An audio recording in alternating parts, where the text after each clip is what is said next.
This is Our Voices. I'm Mario Trimble.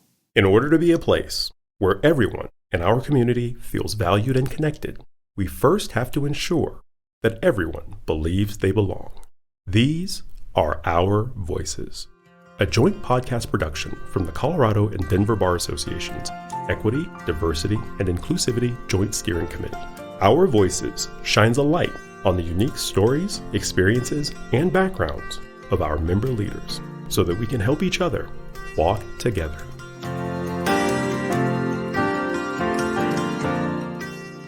Passionate about family and service to the community, Jefferson County Senior Deputy District Attorney Adam Hepp speaks candidly about his life path, his experience in the U.S. Air Force, and making a difference in the law.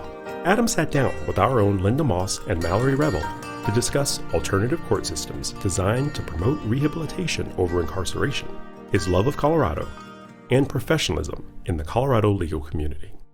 Hello, everyone, and thank you for joining us this afternoon for this week's episode of Our Voices. I'm Mallory Revel, a criminal defense attorney with Foster Graham, Milstein, and Kalisher, and I'm here with my co-host. I'm Linda Moss. I'm a family law attorney with Sutterosh, Smith, and Schellenberger. Today we have the great pleasure of speaking with Mr. Adam Hepp. Welcome, Adam. Hey, thank you for having me. It's very good to be here. So for those of you who don't know our podcast, generally we like to talk to our guests about their entire lives. So we're going to go, who were you, who are you, and who are you going to be? So Adam, tell us about who you were. I'll start with currently. I am currently extremely unqualified to participate in this compared to some of the other podcasts I've listened to with you guys.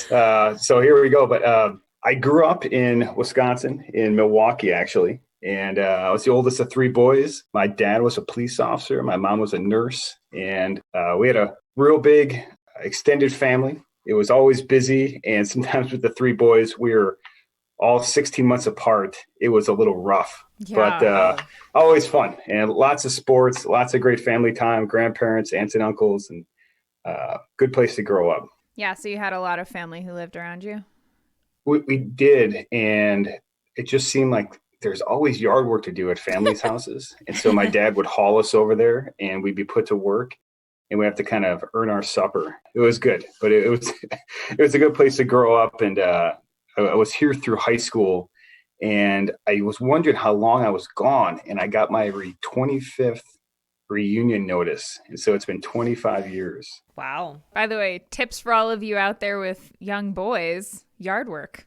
It's a great plan. And with your dad as a police officer and your mom as a nurse, it sounds like you came from a family with pretty strong dedication to service. Did that impact you growing up? Definitely did. I think two aspects of it, the service aspect and getting involved in your community, knowing your community and trying to do something for it. And then I know this applies as a district attorney and other things I've done. You get to know people very well who you're working with. They're from all over the place, all kinds of different backgrounds. And because of the nature of the work, you get to know them well. And that was always a lot of fun. And some of my heroes growing up were people my dad worked with and people my mom worked with. And they were really good influences to have outside the family. Very cool. Yeah. So tell us what school was like for you growing up.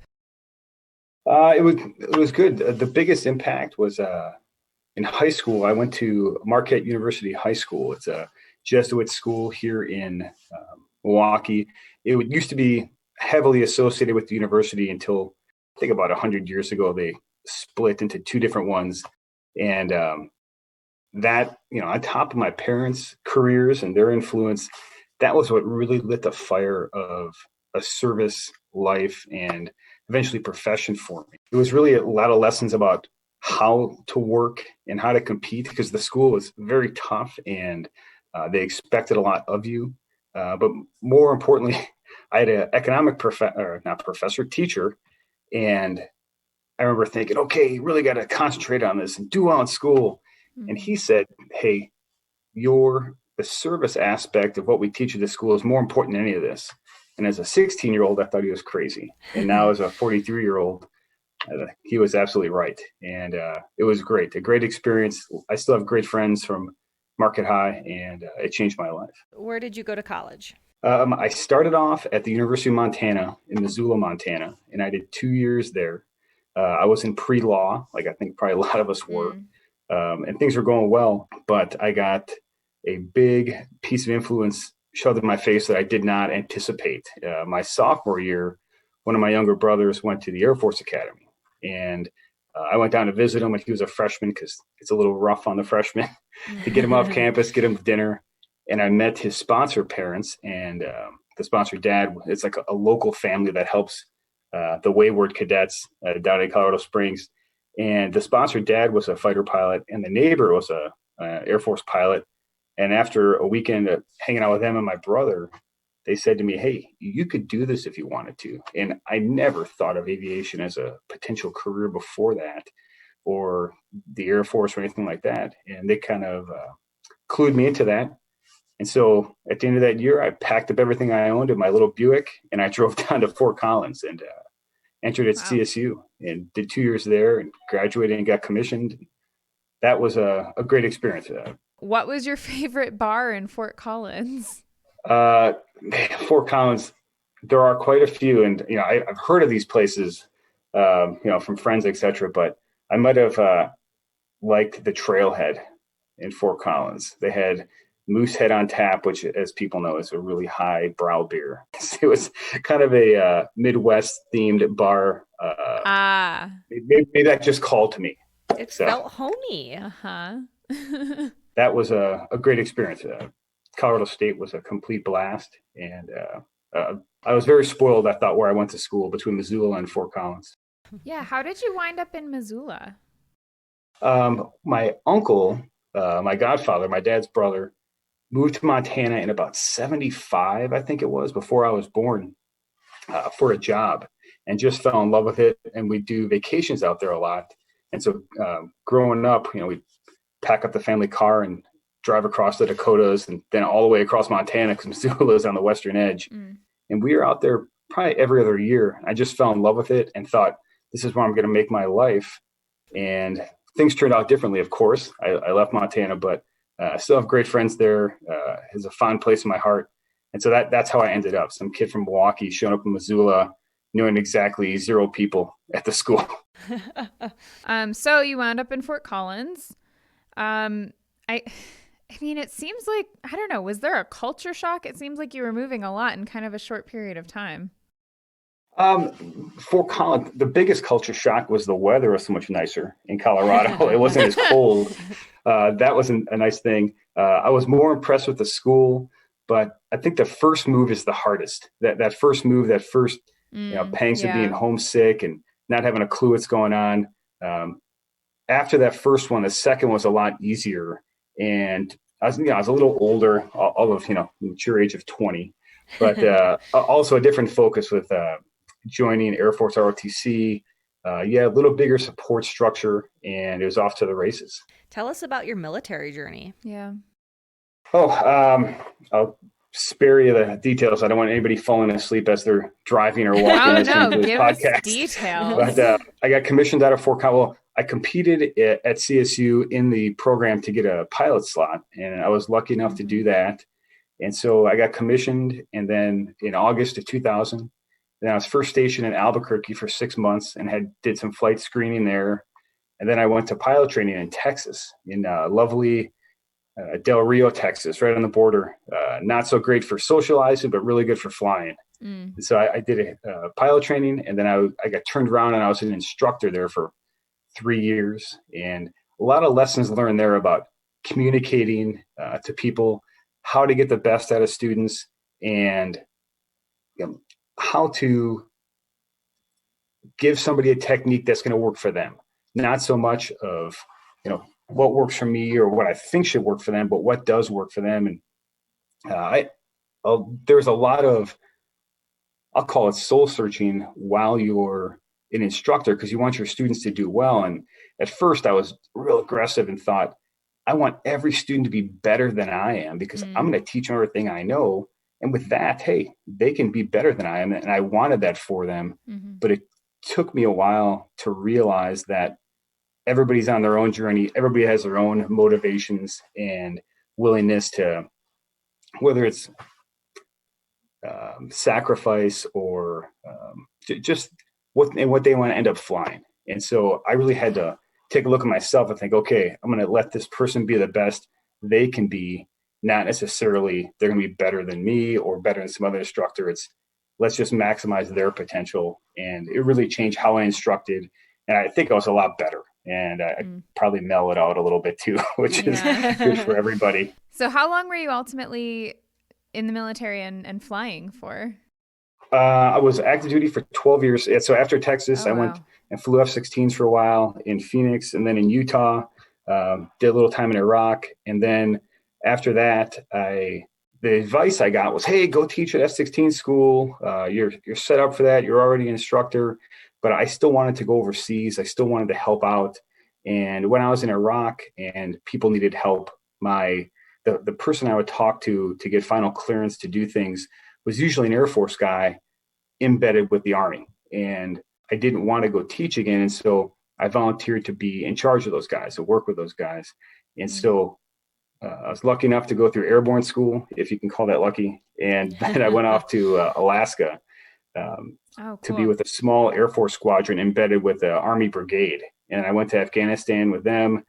Very interesting experience, a very different culture than the flying world, but definitely worthy of my time. And I learned a lot of things there.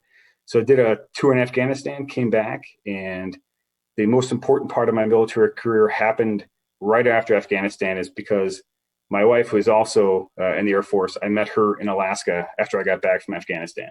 Awesome. Oh, that's exciting. So that was that. That was my active duty time. And then I did 6 years at the Pentagon in international affairs as a country director for security cooperation, which is a big way to say helping countries, other countries, as an advisor about what they should do in terms of buying different things, how we can best cooperate with them to increase their security and how they work with us, and just trying to build a lot of relationships. So I was in Jordan every about 3 weeks for about a 6-month period right before law school. And then after that, I was just part-time at the Pentagon. And my current job is in Germany for about a little over a month a year, doing that kind of work, but with on the countries in the continent of Africa. It's not as specific as I was with Jordan and then Iraq later on, but now it's with AFRICOM, and still fascinating. Just a really interesting job, and it's been very good. Whoa, that's so interesting. So just so I understand, how often do you go to Germany? Well, my big thing was supposed to be twice a year on this really good deal. And I got the assignment in March of 2020. Oh. And I think COVID, maybe you've heard of it? Yeah. It messed something up with going to Germany. So I went over for 5 weeks last year, and the first 2 weeks I had to quarantine. And so that was really fun, but luckily coworkers brought me groceries and things like that. Oh, well, that's sweet. Yeah. Here, you get to eat. So Adam, what are some ways you have managed some of the stress from those tours in Iraq and Afghanistan? The time in Iraq and Afghanistan, besides making great friends and people that mean a lot to me, was sometimes I'll admit, and I don't talk about this much, they were pretty stressful, but there were lessons learned. You had things going on that were more important than you were, and people counting on you. And to me, helping them was more important than me. And so there were some stressful things, but it was focusing on the job, focusing on what my teammates needed, what other people needed, what the Afghans needed, what the Iraqis needed, and trying to help all the people I could in those arenas. And I think it provided a lot of perspective, and I hope I'm a better DA because of that experience, that dealing with stressful times and knowing when things maybe start to feel like stress in the DA world, but maybe really aren't. And to just kind of be a leader by keeping calm on that stuff. Talk about perspective. Yeah. Sometimes it's forced upon you. Right? It's not always this big philosophical thing. It's just like, whoa, okay, that happened. Let's talk about it. Let's process it. Yeah. I mean, I think that's extremely valuable, that not even necessarily got to be something that you asked for, but it's something you experienced that still forced you to grow as a person. I think that's awesome. You had an extremely illustrious history in the military and then teaching, and ultimately you decided to go to law school. Why? First, the practical nature of it. I knew the life I was living, and how I wanted to live. I volunteered for things in the military. I was gone all the time. I was gone over half the time, and I didn't see that as a sustainable thing for being part of a community, really knowing my neighbors, and then possibly having a family. And then the second part, I always thought I'd go to law school. Like at University of Montana, I was in a pre-law program. I was very happy in it, and I was impressed with the things they said you could do with the law.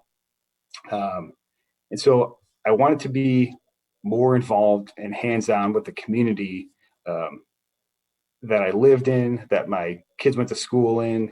And I thought it was just another way to serve. And I think, like all of us, you go to law school and gosh, you hope you like it. You hope after all this effort and getting through law school, you hope you're going to like the job. Yeah. So with law school, I mean, did you enjoy law school? I enjoyed parts of it. I took it very much like a job where, hey, let's put the time in, let's knock these things out. But there were parts I didn't enjoy, but there were some great intellectual opportunities there. Two professors really stand out. One professor was a former dean at CU Law. I went up in Boulder, Harold Bruff, and the other guy was a gentleman, Professor Fred Bloom.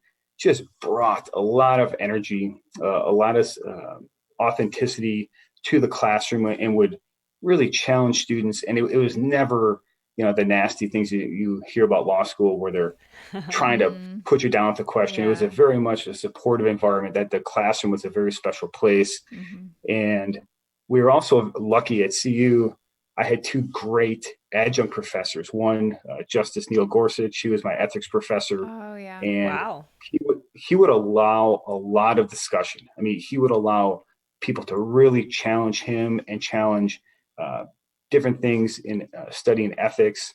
And I respected that so much that he left things wide open and he welcomed those intellectual discussions. And then Judge Timkovich, who's on the 10th Circuit, I took election law from him, and he was the same way. I remember walking in and, this is a pretty darn important judge and extremely friendly, extremely giving of his time. And same with Justice Gorsuch, was always willing to talk after class. Mm-hmm. And it was funny because those two guys mentioned how, hey, they tell the class, you have no idea how much someone's advocating for you. There's a person out there who is knocking on our doors, telling everybody in town to hire his students because they're special, they work hard, all these things. And not surprisingly, when you hear it's Phil Weiser who did that, it comes as no surprise that he was a huge advocate for his students and for CU. At what point, I guess, did you decide what you wanted to do as a practicing attorney? I was confident I wanted to be a district attorney, doing all the research I could and trying to talk to people before I went to law school. And during 1L year, during a job fair, I met Andrew Cooper, who's now at the Attorney General's office. He was the lead appellate attorney in the 18th Judicial District. And I talked to him. I really immediately respected him and how he talked about the profession, talked about what we'd get involved in, even as little interns. And I was fortunate enough to get hired by him. And so I started right after 1L year in the appellate section of the 18th and going through, might sound crazy now, but going through transcripts of trials, seeing the issues brought up, I was hooked. I was very happy with it and figured that was where I wanted to be and just continued on interning there. And then I was lucky enough to get hired on. Appellate work is so perfect for interns and young lawyers in general, because just like you said, you issue spot and you read transcripts and you see how a trial actually happens, albeit on paper. But as an intern, I think that's such a powerful experience. It was a great experience. I wished could tell you I was great at it. I am not. And there was three of us that were the main interns, and we'd always play a game when we turned in a draft. If one sentence survived, that was a point. If it was an entire paragraph survived, that was 10 points. And the point totals were never very, very high, but we did our best. And the product you get back from Andy Cooper is always better than what you gave him. And I would compare him to the best skier on the mountain being, hey, I think I'm a decent skier. I can, make my way on the mountain, no problem. But there's always that one person you see that is skiing faster and better than you. And you're like, I'll never be that good. That's how I feel about his writing, because he is that good. And it's a great experience, great example. That's amazing. Do you feel that part of, I guess, your experience in line with that analogy is trying to keep up with that fast skier? Sometimes, yeah, because there's always somebody who's better. And hopefully they want to be a mentor, or they'll at least give you the time to talk about things, because you can see somebody practicing and just recognize they're good, but it's always, how'd they get there? How did they develop this? And there's the person who's actually the ADA in the 18th right now, Tom Burns. I was lucky enough that he was my mentor when I was in county court. And I think there are very few DAs in the state that are better than he is, from beginning to end, and how to review a case, how to be a professional and be courteous, how to think about a case's bigger issues, and then ultimately go to trial. And he was somebody who, the first time I did a trial with him, I bet I stole about 5 or 6 things of like, okay, he does that better. I'm changing how I do this. He does that better. I'm changing how I do this. From everything from a direct to simple things of introducing exhibits. He was just so polished and just a real pro. So he's a faster skier than I am. So you've kind of been in the same vein for your entire career. So let's talk about who you are now. So what is your current position and how did you get to it? Right now, I'm a senior deputy DA in the 1st, so Jefferson County. And I've only been a lawyer just over 5.5 years, so it hasn't been a ton of time. I still love it. I still love getting up early to get after it, to get work done. And I never planned on leaving Arapahoe. I was in a great position. There's lots of good work. There's lots of good lawyers. And I was the veteran treatment court rep, which is very important to me. Yeah. I never planned on leaving, but Cobalt I'm a 2019 grad from Cobalt, which I think is often spoken of as the best class ever. But moving on, all right. People like Courtney Holm, and then one of my best friends in the class, other than Courtney, was Alexis King. And obviously she won the election in the 1st. And we had talked a lot in Cobalt about the philosophy of being a DA, office culture, leadership, better way to find justice for victims, to find appropriate resolutions in cases. And she had all my faith and respect. And she called me, asked if I wanted to join her team. And I said, that's very much a chance I'm willing to take. And it's been great. Arapahoe is great. And it's been just over 4 months in the 1st has been fantastic. So we joke about this podcast being a commercial for Cobalt, but seriously, Cobalt changed your career. Colorado Bar Association leadership training program, by the way, for anyone who doesn't know yet, that's what Cobalt is. It's a phenomenal program, and it brings people together and changes careers and lives. Well, it's I think there was that crazy stat after 2 years after graduation, over half the class had changed jobs and stuff. And I thought, that's not me. I'm exactly where I want to be. Forget it. Well, busted. So you mentioned being a part of specialty court, and I know that that's something that you're really passionate about, and frankly, it's interesting. So you tell us a little bit about your experiences in veteran court. Of course, yeah. It's part of the problem-solving courts. It falls under that umbrella. I didn't know what it was at first. I just heard about this veteran court. They needed a volunteer. I was like, yeah, let's go. Let's see what I can do to help. And I had no idea how much I'd learn and how much it would mean to me. In short, Veteran Treatment Court, or sometimes called VTC because it's military. You got to use an acronym. It's a collaborative problem-solving approach where the focus is to reduce recidivism of people who are veterans, but now got involved with the criminal justice system, and they have some kind of behavioral health diagnosis, and oftentimes it relates directly to their service. It happened during their service because of things they saw, things they did, things they experienced. It serves, it's the military population, which is our society's population. So real diverse ethnic, cultural, spiritual, economic backgrounds, educational backgrounds all over the place. And they're the same people I've served with when I look at the clients in Veteran Treatment Court. And it provides, like, what's very, very different is the participants are more accountable. They're in court more often than the average person. They talk to the judge directly every time. It's not they're in the back of the courtroom and there's some paper shuffling and okay, here's your next date. Their progress is talked about every single time with the judge and with other service providers. Sometimes it's probation, with Veterans Affairs, with different treatment providers. And so everybody is really clued into how this person's doing. And from the staff perspective, there's the judge, there's a public defender, there's program coordinators, there's peer mentors, there's the VA, and then there's the judge. And in Arapahoe is Judge Bonnie McLean, who is absolutely perfect for that role. Not only extremely smart, but extremely sincere and caring about veterans and about the mission of VTC, and listened to everybody. Held them accountable, no doubt, but did so in always a respectful and professional manner. So it wasn't like punitive on people. It was more with a lot of the veterans. It was like almost like a 10-degree turn back to, hey, don't forget who you are. Or, here's the help you need to get back to where you need to be. And I want to say recidivism over the long term was down to 13%. And it was just awesome.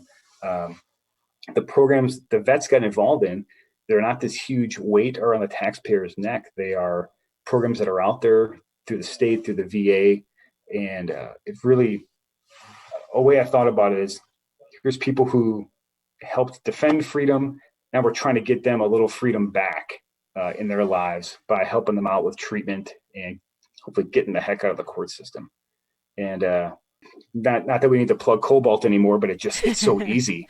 Judge McLean is the one who really encouraged me to go for Cobalt, and she wrote my letter of recommendation. It was just she was and still is a very important mentor to me, and again, someone who just does things so well you can't help but learn. That's amazing. Are there specialty court programs in the first, and are there any that you would like to help build in the future? There are actually. They're the same.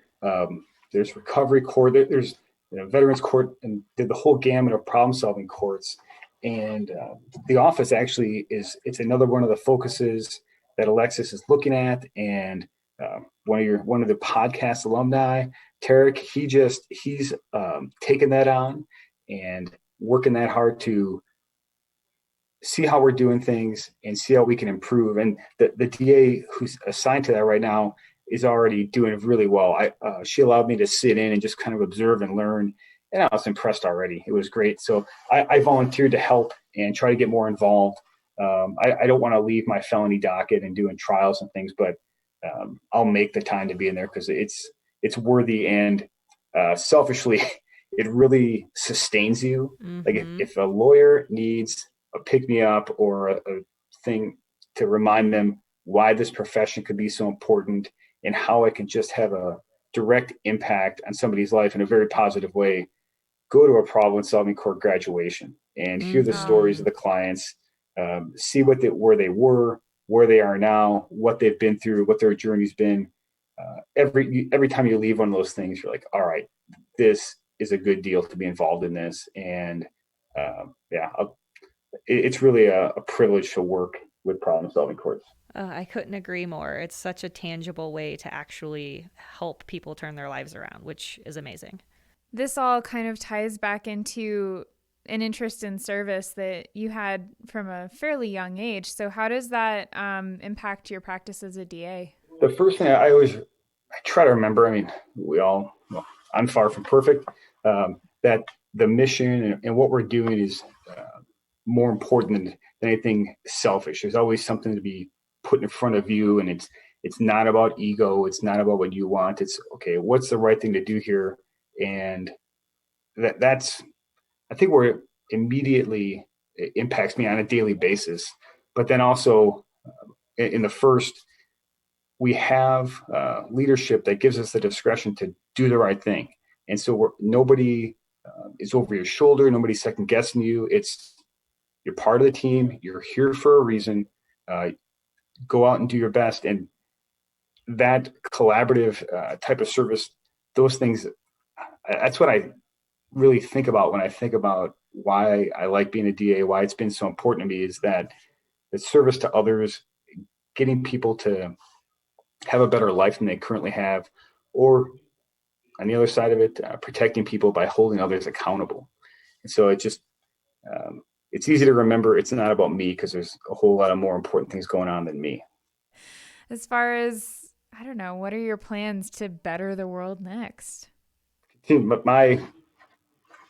My plans, continue to learn, continue to grow.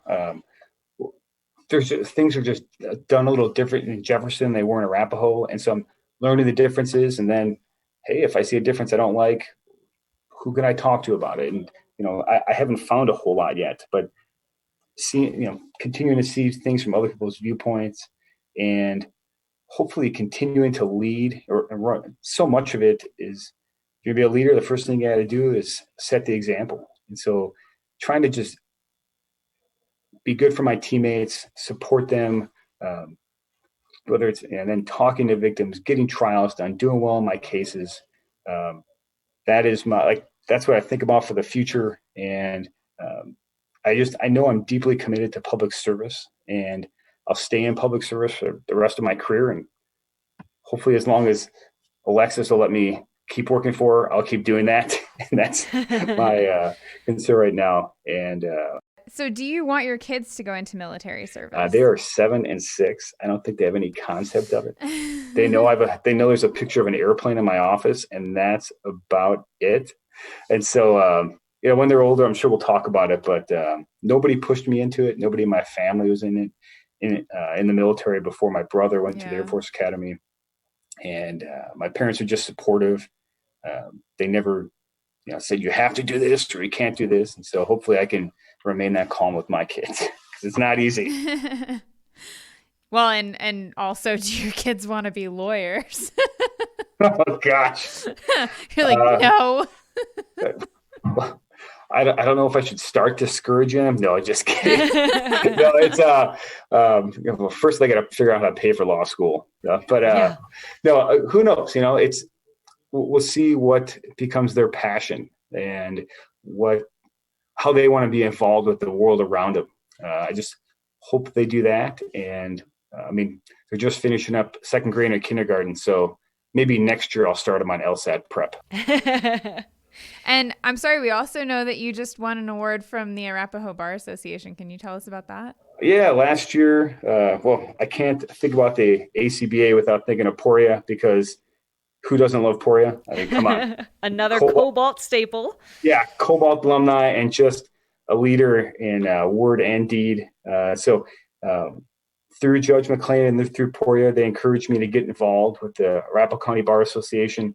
And again, maybe I'm alone in this, but you jump into something you kind of believe in, but you really don't know what you're doing completely. Mm-hmm. And that was another great experience. Be able to see the policy decisions, why they're being made. And Poria was the president when I joined up, and was just fantastic. Not only his policy decisions and his efforts, but allowing me to ask questions that were probably extremely juvenile for his level of understanding, but it was great. And then last year I got the Young Lawyer of the Year award, which my friends tell me, hey, you're not young. And so I don't know what he wanted, but I was still grateful. 5 years practice. You're still young. Well, congratulations. That's a great honor. Yeah. And I cut us off too soon, but Mallory, did you have some specific like criminal related questions? Okay. Because I'm a family law attorney, so my understanding of the criminal world can be a little bit limited. I just wanted to talk about problem solving courts because I love those. Awesome. Yeah, and it's really it's on I think DAs to get that word out there, because the defense attorneys I've worked with and public defenders I've worked with, once they hear about these programs and we can talk about them, and it's an option for clients, it's an option to help people hopefully get on a track to get out of the criminal justice system. Mm-hmm. There has been there's been no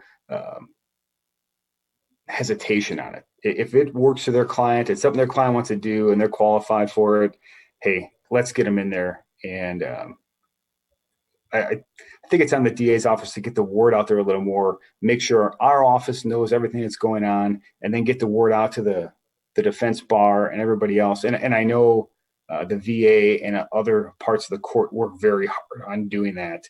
But the lawyer side, I think we can catch up a little better. But I know the hard work is there and the willingness to do it is there big time. Yeah. And just spreading the word in the community, I think, too, is important for, bringing credibility and respect to the criminal justice system that, unfortunately or fortunately, depending on the issue, gets a lot of scrutiny, in the community, in the media.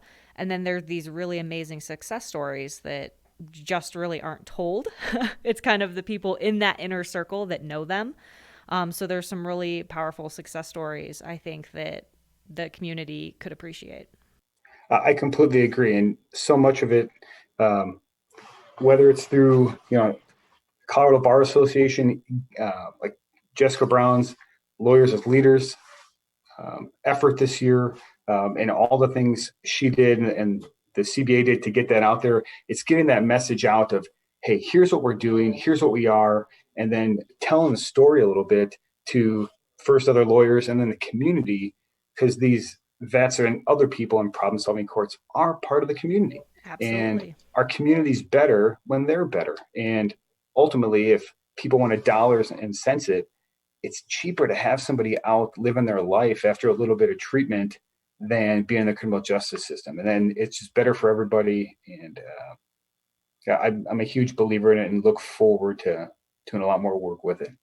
And do you think it's important for communities to have military or veteran-specific courts? In the way I've seen it in Arapahoe County, it was very good to have a veteran-specific court. Getting the VA service provider, the Veterans Affairs service providers in there. There are special things that veterans go through in military service that is unique to that community. Absolutely. And sometimes it's a cultural thing where the clients, the veterans, become a support structure of their own to each other. During docket, they talk, and there's a great nonprofit called Warrior Now that started in Arapahoe County, supporting veterans during veteran treatment court and then outside veteran treatment court. And it's like they speak the same jargon, they have some of the same experiences, and there's just more support. And the more support we can give people through problem-solving courts, it helps them in the long run. And heck, all of us could use more support, whether it's great support in the first with communication and different efforts there.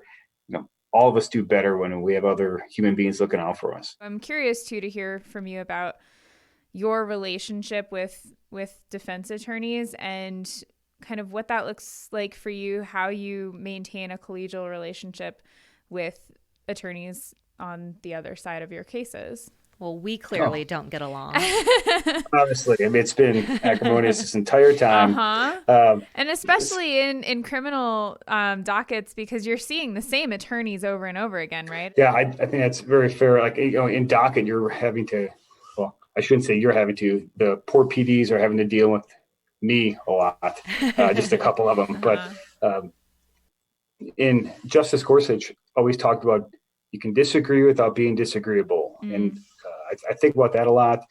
I know what they're trying to do. They're working for their client. And there are times I would get to a new docket or get to a new jurisdiction and, I hear this bad thing about this attorney and this person's like this. And I try to go in with an open mind. And I tell you, I've gotten along pretty well with almost every public defender I've worked with. The public defenders I work with now, I have a ton of respect for them and how professional they are. And I have, unless I'm, missing out here, they've never lied to me. They've told me, hey, my client will take this, they won't take that. When they provide mitigation, it's sincere, it's authentic, and they're doing it for their client's best interest and trying to find a positive resolution. We might disagree on a few things here and there, but the whole community, from their client to everybody, is served a lot more effectively if we're working together and not at each other's throats. And I found by just going in polite with an open mind and not thinking, they're this type of person because they're a public defender or they're a defense attorney, has served me well. And I've gotten along very well with the public defenders I've worked with and defense attorneys. And I hope that continues because they are very important in this process and have a ton of sway. And they have a very hard job because I don't have a client to control. We have the community to serve. We have victims to protect and keep informed, but they are dealing with an individual who has a lot of consequence potentially coming down. And so it's a hard job, and it has to be respected. Well, and I'm wondering also if you feel any of the onus on yourself. I mean, I think I can understand from the perspective of a defense attorney, and Mallory can certainly correct me if I'm wrong, but, when you're dealing with the same attorneys over and over again, obviously it's necessary, I think, for your own mental health and also for your professional practice, not to be a jerk to that person because you have to continue dealing with them.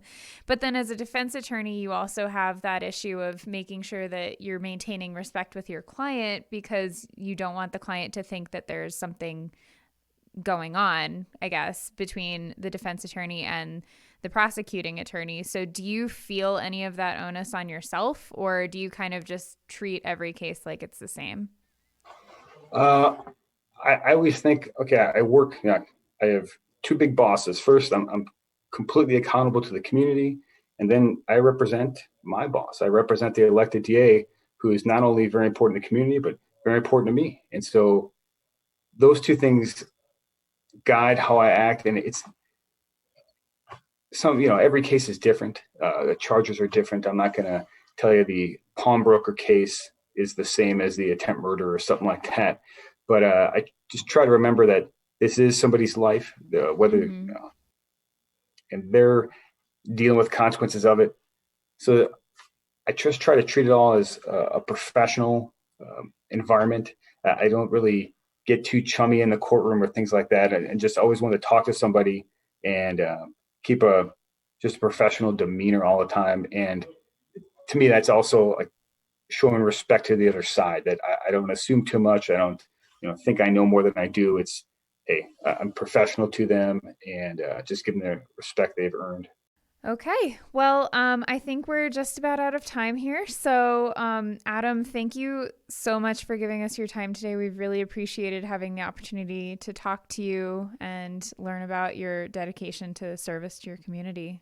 Thank you very much. It was great talking to you. I still feel highly unqualified compared to your other podcast guests, but maybe Cobalt gets me enough in there where I can compete.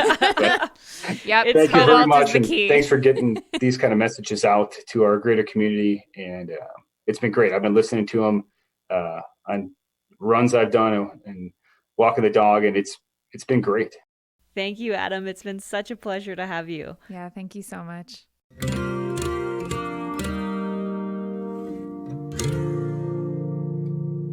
This has been Our Voices. For more information on today's guests, or to get involved, please check out the CBA podcast page at cobar.org/podcast. That's cobar.org/podcast.